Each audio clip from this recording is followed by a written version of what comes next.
Welcome to ఇన్నర్వ్యూ. ఇన్నర్వ్యూలో ఈ వారం guest BJP fire brand senior MLA Raja Singh. ప్రస్తుతం రాజాసింగ్ బీజేపీలో లేకపోయినప్పటికీ ఆయన ప్రాణమంతా కూడా ఆయన ఆత్మ అంతా కూడా కమలం చుట్టూ కాషాయం చుట్టే తిరుగుతుంది. కానీ బీజేపీలో చేరేవాళ్ళు తస్మాత్ జాగ్రత్త. ఈ పార్టీ ఈ రాష్ట్రంలో అధికారంలోకి రావాలి. అధికారంలోకి రావాలంటే పాత ఇనుప సామాన్ను స్క్రాప్లోకి అమ్మాలి. అప్పుడే బీజేపీ అధికారంలోకి వస్తుందంటున్నారు. ఆ బీజేపీ అధికారంలోకి వచ్చేంత వరకు కేంద్ర బీజేపీతో టచ్లో ఉంటాను కానీ రాష్ట్ర బీజేపీతో టచ్లో ఉండను అని చెప్తున్నారు. ఇంతకీ బీజేపీ దూరంగా ఉన్న రాజాసింగ్ తన రాజకీయ ప్లాన్ ఏంటి, ఏం చెప్పబోతున్నారు, వారి మాటల్లోనే తెలుసుకుందాం. ఎమ్మెల్యే గారు నమస్తే.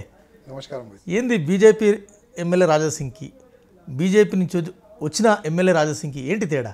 తేడా కొంతమందికి కనబడుతుంది కానీ నాకైతే ఏం తేడా కనబడదు. ఎందుకంటే మేము మోదీ గారికి ఒక పెద్ద ఫాలోవర్. మా బీజేపీ తెలంగాణలో రావాలని నాలాంటి చాలా మంది ఆలోచన పెట్టుకున్న అట్లాంటి కార్యకర్తలం మేము కూడా.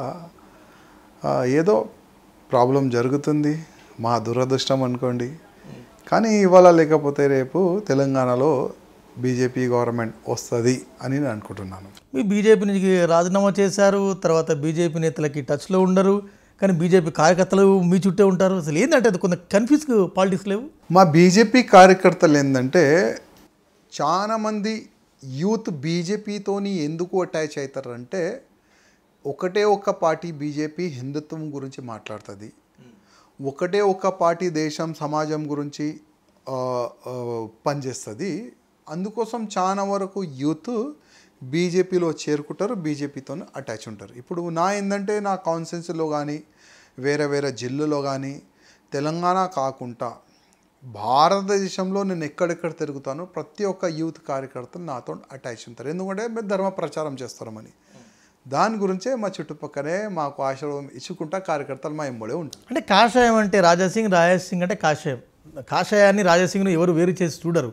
కానీ ఎందుకు తరచూ బీజేపీకి దూరంగా ఉంటా, బీజేపీకి రాజీనామా చేస్తా, ఏకంగా రాజీనామాలు చేయడం, బయటికి రావడం, మళ్ళీ బీజేపీ వైపు చూడడం ఎట్లా అనిపిస్తుంది మీకు? నేను ఎప్పుడైనా బీజేపీ వైపే చూస్తాను. ఎందుకంటే నేను వేరే పార్టీ వైపు నేను చూడలేను. మరి ఎందుకు రాజీనామా చేస్తున్నారు?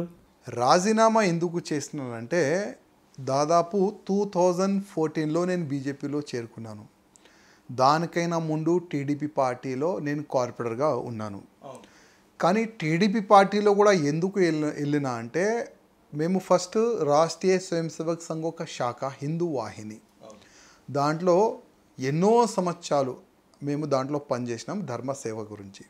దాని తర్వాత మధ్యలో కొన్ని కేసెస్ అయినాయి. మళ్ళా వైఎస్ రాజశేఖర్ రెడ్డి గారు ఎన్కౌంటర్ చేపియాలి, అది చాలా జరిగినాయి. దాని తర్వాత మా పెద్దోళ్ళు అన్నారు, అయ్యా నువ్వు హిందూ వాహినిలో ఉంటే మళ్ళీ ఎన్కౌంటర్ చేస్తారు, బీజేపీలో కానీ నువ్వు వెళ్ళిపోతే బాగుంటుంది. ఇట్లా మా పెద్దోళ్ళు సజెషన్ ఇస్తే మేము బీజేపీలో ట్రై చేసినాము. 2009 మున్సిపల్ ఎలక్షన్ ఉండే. అప్పుడు మా బీజేపీ వాళ్ళు ఆ సమయంలో కూడా కొంతమంది, అరే నువ్వు రౌడీ కాదరా భయ్, నీకు మేము బీజేపీలో ఇట్లా చేపించుకోవాలి, ఇట్లా తీసుకోవాలి, బీజేపీలో రౌడీస్కి నాట్ ఎంట్రీ అని అప్పుడు కొంతమంది అన్నారు. నేను అనుకున్నా, అరే రౌడీలు అంటున్నారు, రౌడీ షీటం అండ నా రౌడీ షీట్ ఓపెన్ ఉన్నది. అవును, ఇప్పుడు కూడా ఎమ్మెల్యేనో కదా, ఇప్పుడు కూడా నా రౌడీ షీట్ ఓపెన్ ఉన్నది. Raja Singh rowdy sheeter MLA. దేనికి మా రౌడీ షీట్ దేనికి ఓపెన్ అయింది? గౌరక్షణ చేసినాము, లవ్ జిహాద్ పేరు పైన మా హిందూ అమ్మాయిల్ని కన్వర్ట్ చేయడానికి వస్తే వాళ్ళకి కొట్టినాం, ఇంకా ధర్మాంతరం అంటే ఈ కన్వర్షన్ చేయడానికి వస్తే వాళ్ళు కూడా కొట్టినాం. దానివల్ల చాలా వరకు కేసులు మా పైన, దానివల్లనే రౌడీ షీట్ ఓపెన్ అయింది. ఇప్పుడు బీజేపీ కొంతమంది ఆ సమయంలో రౌడీస్కి తీసుకోమంటే అప్పుడు చంద్రబాబు నాయుడు గారికి మా పెద్దోళ్ళు పోయి ఇట్లా రాజసింగ్ గారు మంగళ డివిజన్ నుంచి మీరు టికెట్ ఇస్తే, మీ ఆశీర్వాదం ఇస్తే బీఫామ్ తీసుకొని కొట్లాడతారు టీడీపీ నుంచి. అప్పుడు నాయుడు గారు ఏంటంటే ఓకే గోషామేల్లో కూడా ఎక్కువ మనకు బలం లేదు కదా, ఒక టికెట్ ఇస్తే మనకు పోయేది ఏముందని నాయుడు గారు అప్పుడు నాకు టికెట్ ఇచ్చినారు. అప్పుడు బీజేపీ 3rd ప్లేస్లో, కాంగ్రెస్లో 2nd ప్లేస్, నేను ఫస్ట్ గెలిచిన. 2009 to 14 వరకు మేము అదే గౌరక్షణ అది చేస్తే నాయుడు గారు పిలిచినారు, ఇక్కడ రండి పోయి మీరు బీజేపీ స్టైల్లో మా పార్టీలో పనిచేస్తే మా పార్టీకి నష్టం కదా, మీరు బీజేపీలో వెళ్ళిపోండి. నాయుడు గారు చెప్తే 2014లో బీజేపీలో చేరుకున్నాం. అప్పుడు తెలంగాణ ఆంధ్ర సపరేట్ అయింది. అప్పుడు ఎలక్షన్ జరిగితే అప్పుడు ఎమ్మెల్యే అయినాం. ఎమ్మెల్యే అయిన తర్వాత కూడా మళ్ళీ 14లో గెలిచి అదే పని చేసినాం. గెలిచిన తర్వాత అదే ధర్మసేవ, అదే గౌరక్షణ, అదే చేసుకుంటా తెలంగాణ కాకుండా ఆంధ్రప్రదేశ్ కానీ, మహారాష్ట్ర కానీ, కర్ణాటక కానీ, రాజస్థాన్ కానీ, ఛత్తీస్గఢ్ కానీ చాలా రాష్ట్రంలో యువకుల్లో ధర్మం గురించి ఒక మంచి అవేర్నెస్ తీసుకొని వచ్చి అట్లాంటి అదృష్టం మాకు దొరికింది. ఎందుకు తరచు రాజాసింగ్ రాజస్థాన్ పోతాడు, గుజరాత్ పోతాడు, యూపీ పోతాడు, మహారాష్ట్ర పోతాడు, హైదరాబాద్లో ఉండకుండా అంటే ఎందుకు ఈ రాష్ట్రాలు పోతాడు? ఇప్పుడు నెలలో 20 దినాలు నేను నా కాన్స్టిట్యూన్సీలో ఉంటా. 10 days ధర్మ ప్రచారం గురించి నేను వేరే వేరే రాష్ట్రం కూడా పోతా. మా అంటే ప్రతి ఒక్క వ్యక్తిది ఒక లక్ష్యం ఉంటుంది. నా లక్ష్యం ఏంటంటే ఇప్పుడు 50 above ఇస్లామిక్ దేశాలు ఉండొచ్చు, 150 above క్రిస్టియన్స్ దేశాలు ఉండొచ్చు. నా భారతదేశంలో 100 కోట్ల హిందువులు ఉన్నారు. నా భారతదేశం హిందూ రాష్ట్రం ఎందుకు కాకూడదు అని నాలాంటి చాలామంది హిందువులు ఒక భావన, నా భారతదేశం హిందూ రాష్ట్రంగా మారాలి, ప్రకటన చేయాలని ఆ బేస్ని పడుకొని మేము అక్కడిక్కడ ధర్మ ప్రచారం గురించి వెళ్తాం. ఎస్, మీరు డే 1 నుంచి గో సంరక్షణ మీద చాలా ఫైట్ చేస్తున్నారు. ఇవాళ రాష్ట్ర ముఖ్యమంత్రి కాంగ్రెస్ ప్రభుత్వం అయినప్పటికీ రాష్ట్ర ముఖ్యమంత్రి రేవంత్ రెడ్డి గో సంరక్షణ మీద, గోశాలల మీద చాలా సీరియస్గా ఉన్నారు. ఏం చెప్తారు మీరు? యోగి కంటే బాగా చేస్తుందని చెప్పినారు మీరు. ఇప్పుడు రేవంత్ రెడ్డి గారు ఏ రోజు అనౌన్స్మెంట్ చేసినారు మేము మోడల్ గోశాలలు కడతామని, ఆ రోజు కూడా నేను ముఖ్యమంత్రి గారికి ధన్యవాదం చెప్పినాను. కానీ ధన్యవాదం చెప్పుకుంటా ఇంకొక మాట కూడా చెప్పిన రేవంత్ రెడ్డి గారు, ప్రత్యేకంగా మన తెలంగాణలో కొంతమంది కడుగోలు కావాలని కుట్ర చేసి మన తెలంగాణకి వేరే వేరే రాష్ట్రం నుంచి ఆవులు, ఎద్దులు, దొడలు ట్రాన్స్పోర్ట్ చేసుకుంటా ఇక్కడ వాళ్ళకి సంపి ఇక్కడ నుంచి మాంసము దుబాయ్ కానీ, సౌదీ కానీ వేరే వేరే కంట్రీస్ సప్లై అవుతుంది.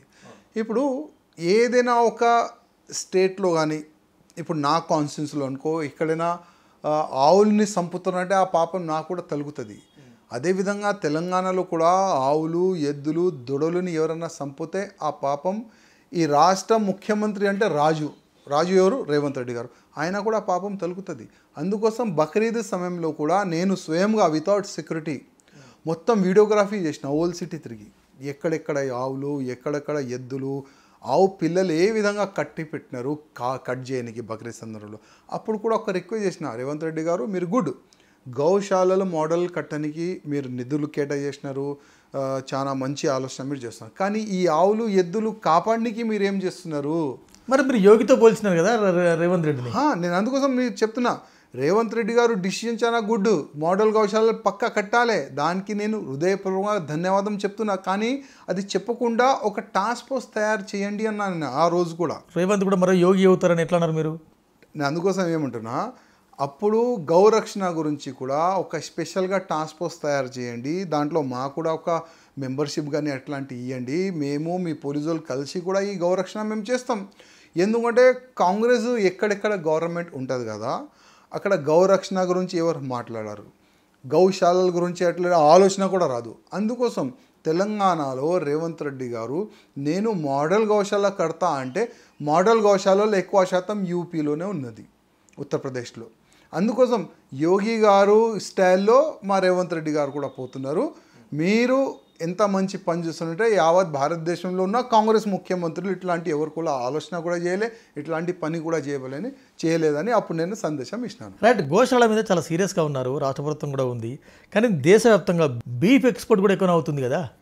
ఇప్పుడు దురదృష్టం అండి, మన తెలంగాణ కాకుండా వేరే వేరే స్టేట్ నుంచి కూడా బీఫ్ చాలా ఎక్కువ శాతం ఎక్స్పోర్ట్ అవుతుంది.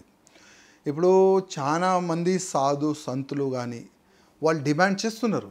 ఇప్పుడు కేంద్రంలో మా ప్రధానమంత్రి మోదీ గారు ఉన్నారు, బీజేపీ గవర్నమెంట్ ఉన్నది. చాలా వరకు సాధు సంతులు కూడా వాళ్ళకి ఒక రిక్వెస్ట్ చేస్తున్నారు, గోమాతని జాతీయ పశువుగా ప్రకటించాలి అని వాళ్ళు కూడా డిమాండ్ చేస్తున్నారు. మేము కూడా బీజేపీలో ఉండి కూడా చాలాసార్లు మేము డిమాండ్ చేసినాం.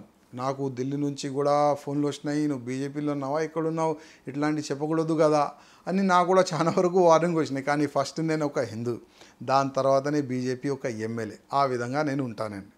ఏది ఉంటే అది మాట్లాడతా, ఏం అర్థం కాదు.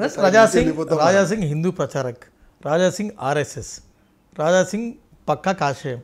ఇప్పుడు రాజాసింగ్ ఏ పార్టీలో ఉన్నాడు? ఇండిపెండెంట్గా ఉన్నాం. ఇప్పుడు మా గోషామేల్ ప్రజలు 3 సార్లు నాకు గెలిపించినారు ఒక విశ్వాసంతో, రాజాసింగ్ మా అండ ఉంటాడు, రాజాసింగ్ డెవలప్ పరంగా పనిచేస్తారు. ఎప్పుడు పిలిస్తే ఆ రోజు ఆ సమయం ఆ గంట అర్ధ గంటలో రాజాసింగ్ మా పక్కనే ఉంటాడు. ఒక విశ్వాసం పెంచినాం ఇక్కడ. కానీ రాజాసింగ్ రాజీనామా మీరు ఆత్మ ప్రబోధానుసారం రాజీనామా చేసిండ్రా లేకుంటే ఆవేశంగా రాజీనామా చేసిండ్రా? ఇప్పుడు అది ఆవేశం అనుకోండి, మీరు ఏదైనా అనుకోండి, కానీ 11 ఇయర్స్ నేను బీజేపీలో వచ్చి చాలా కష్టపడ్డా. నాలాంటి చాలా మంది కార్యకర్తలు చాలా వరకు బీజేపీ సీనియర్ అధికారులు కార్యకర్తలు కూడా పనిచేశారు. దేని గురించి? బీజేపీ ఇవాళ లేకపోతే రేపు గవర్నమెంట్ రావాలని. ఇప్పుడు మా కళ్ళ ముందే మా పార్టీ మునిగిపోతుంది. మా పార్టీ మునిగిపోతే నేను ఎట్లా చూడాలి? అరే నా పార్టీ మునిగిపోతుంది, మా పడవ మునిగిపోతుంది, దానికి లేపనికి నేను ప్రయత్నం చేసిన, కానీ నాతో కాలేదు. ఎందుకంటే 11 ఇయర్స్ మాకు చాలా ఇబ్బంది కొంతమంది చాలా పెట్టినారు. ఇప్పుడు దురదృష్టం చూడండి, నా గోషామేల కాన్స్టిట్యున్సీలో 3 సార్లు బీజేపీ గెలిచింది, ఎప్పుడు కూడా గెలవలేదు హిస్టరీ.